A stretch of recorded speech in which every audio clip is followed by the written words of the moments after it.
Team leader burnout is not just a staffing issue. And I want to say that really carefully because it's not about blaming exhausted leaders.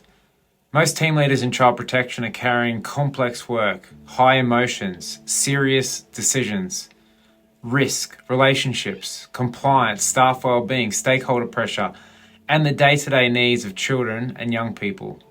They're often doing that with not enough time, not enough rhythm, and not enough support around them. So when a team leader burns out, I don't look at that and think they failed. I think the system let them get too close to the edge for too long. And the hard truth is this: when team leaders are unsupported for long enough, the ripple effects don't stop at the org chart. They can reach the children and the young people that the whole system is meant to protect. And that's why I care about this work. I've seen situations where key people in the system have been absent for long stretches because of burnout.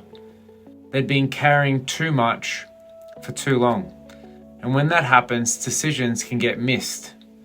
Not always huge, dramatic decisions that people notice straight away. Sometimes it's the ordinary but critical ones.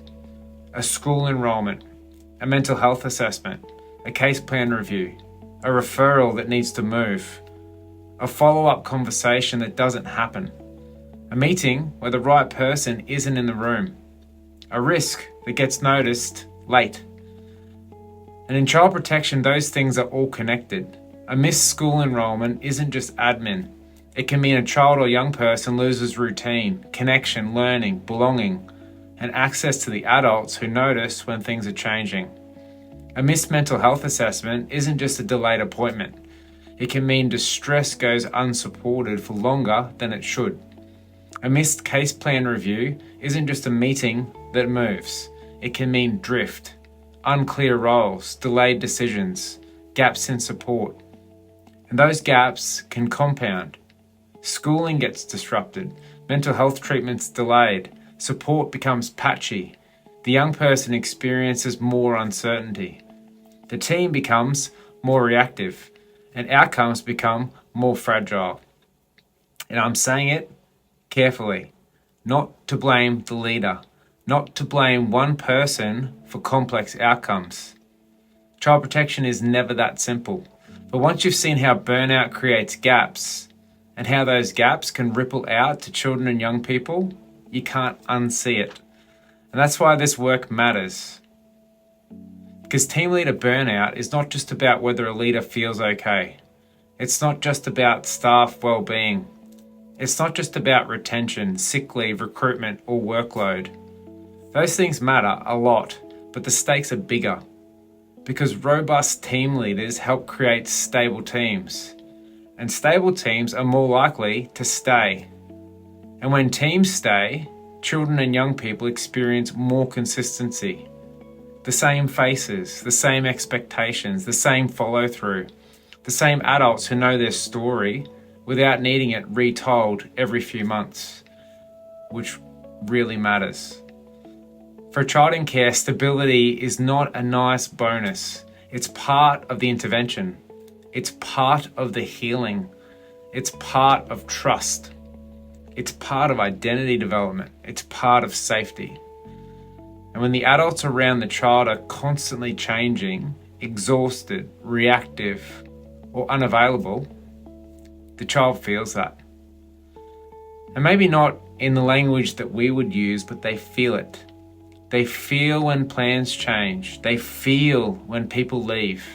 They feel when nobody quite knows what was decided. They feel when one adult says one thing and one adult says something else. They feel when the system is too stretched to be steady. And for children and young people who have already experienced instability, that matters a lot. And I want to come back to something important. This is not about pointing at team leaders and saying, don't burn out because children need you. That would be cruel and honestly useless. Most burnt out leaders already know that people need them. That's part of why they've pushed so hard for so long. They've stayed late. They've answered the calls. They've carried the emotion. They've made the decisions. They've kept things moving when the system around them was too thin. So the answer is not more guilt or more blame. The answer is better support before they hit the wall. Better rhythms, better buffers, better escalation pathways, better team structures, better leadership support, better ways to close loops, process pressure, and make sure that the whole team is not relying on one exhausted person's memory, capacity, and nervous system. Because one burnt out leader should not be the point where a child's stability starts to wobble. That's way too fragile.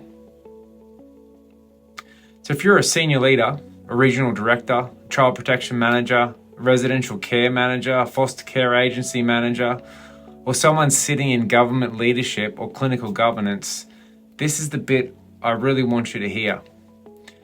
Supporting team leaders is not a soft extra.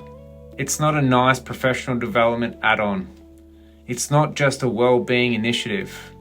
It's part of the stability infrastructure around children and young people. When team leaders are steady, teams are steadier. When teams are steadier, children experience more consistency. When children experience more consistency, there's more chance to trust engagement, school connection, relational repair, and better long-term outcomes. Will leadership support fix every problem? Of course not. Child protection is complex. There's systemic pressures, workforce shortages, placement challenges, trauma histories, funding limits, legal frameworks, and 1,000 moving pieces. But that's exactly why team leaders matter. Because in complex systems, stability has to be built on purpose. It doesn't just happen because people care. Everyone cares. Care is not enough. Care needs rhythm. Care needs structure. Care needs leaders who are not constantly leading from fumes. Now, the hopeful part is that this is preventable. Not perfectly, and definitely not overnight, but meaningfully and thoughtfully. We can notice the leaders who are running on fumes before they disappear. We can build rhythms before the crisis. We can support leaders to create steadier calendars, clearer team access, better reset points, cleaner decisions, stronger beliefs, and more predictable support around the team. We can stop treating burnout like an individual weakness and start treating it like an early warning signal. Because when a team leader starts saying, I'm exhausted, or I can't keep doing this, or everything is landing on me, that's not just a personal well-being moment. That's information about the system. Something is too dependent on them. Something has no rhythm. Something is not being held properly. And if we respond early, we protect more than the leader. We protect the team. And through the team, we protect the stability around the child. That's why I built the Leadership Lab. Not because I think team leaders need another course. Most of them don't need more information. They need space, rhythm, support, and practical ways to stabilize the week that they're actually living inside. The Leadership Lab starts there.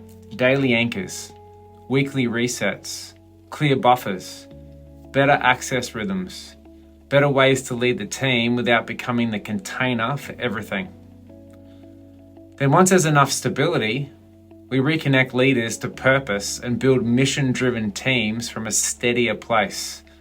Because purpose matters, but stability gives purpose somewhere to land. So this is my why. I care about team leader burnout because I care about children and young people in care. I care about the leaders because they're often holding the line between the child and more instability. And I care about the system getting smarter earlier before good leaders are pushed past their capacity and children feel the ripple effects. So if you're a decision maker watching this, I'd ask you to think of one team leader in your world. The one who is capable, the one who always makes it work, the one who everyone relies on, the one who might be closer to the edge than they look. What support do they need before they burn out? Not after, before. Because when we stabilize leaders, we stabilize teams. And when we stabilize teams, children and young people have a better chance at the stability they need to heal, grow, and reach their potential. If you want to see what we're doing inside the Leadership Lab, the details are in the description.